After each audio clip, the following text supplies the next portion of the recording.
சிலுவையில் இயேசு கிறிஸ்துவிலும் அவர் சிலுவையில் செய்து முடித்ததிலும் இருக்க வேண்டிய விசுவாசத்தை திசை திருப்பி வேறு எதற்கும் நீங்கள் திசை திருப்புவீர்கள். ஆனால் அந்த விசுவாசத்தை வேறு எதற்கும் திசை திருப்புவீர்கள். ஆனால் நீங்கள் ஆலயத்தை கெடுக்கிறீர்கள்.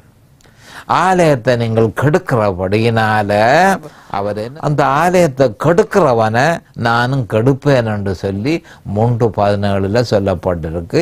இதைத்தான் லூக்கா 19:41-44 சொல்லப்பட்டிருக்கிறது.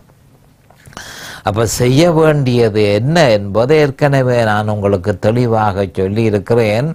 அதாவது மத்தேயு 11:28-30 என்னிடத்தில் வருத்தப்பட்டு பாரம் சுமக்கிறவர்களே, நீங்கள் எல்லோரும் என்னிடத்தில் வாருங்கள், நான் உங்களுக்கு இளைப்பாறுதல் தருவேன்.